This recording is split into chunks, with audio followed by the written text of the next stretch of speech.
नमस्कार मित्रांनो, welcome back to Akash goat farm. तर मित्रांनो, आजचा व्हिडिओ आपला आहे वॅक्सिनेशनवर. तर मित्रांनो, फेब्रुवारी महिन्यामध्ये आपल्या टोटल फार्मवर म्हणजे गोट्सवर वॅक्सिनेशन आपण PPR ची कंप्लीट केलेली होती.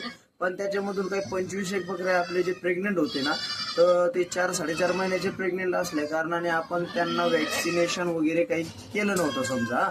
बाकी टोटल आपण वॅक्सिनेशन करून ठेवलेले होते. तर आता त्या 25 बकऱ्याची डिलिव्हरी झालेली आहे आणि त्यांना आपण आता वॅक्सिनेशन करणार आहे.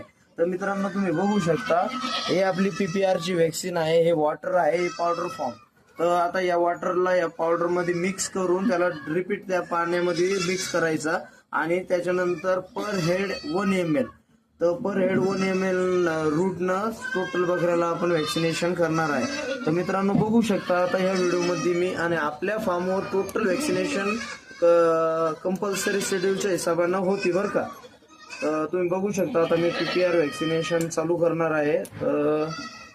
नवीन सिरीज, नवीन निडल आणि सगळं काही व्यवस्थित.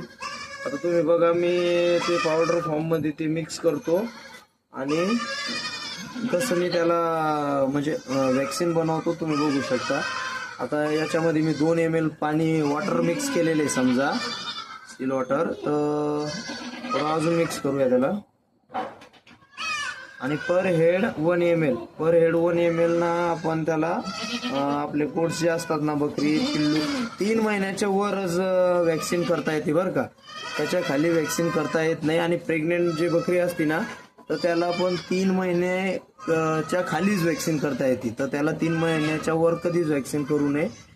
बघू शकता मित्रांनो, हे पावडर मिक्स झालेलं आहे आणि त्याचं पण पाणी आता वॉटर बनलेलं आहे बरं का.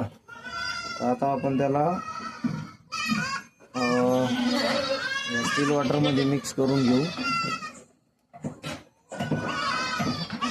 तर मित्रांनो, बघू शकता आता हे आपली 100 ml ची स्टील वॉटर आहे. तर त्याला आपण त्याच्यामध्ये मिक्स करणार आहे. तर मित्रांनो, बघू शकता तुम्ही, आपण सगळं पाणी वगैरे म्हणजे वॅक्सिन बनवलेली आहे, मिक्सिंग वगैरे केलेली आहे. आता व्यवस्थितपणे त्याला थोडं हलवून वगैरे घ्यायचं. मिक्स झाली ना, तर आता हे पूर्णपणे झालेली आहे बरं का. आता आपण वॅक्सिन देणार आहे आपल्या बकरीला. तर बघू शकता तुम्ही, पर हेड 1 ml 1 ml च्या वर वॅक्सिन देता येत नाही बरं का.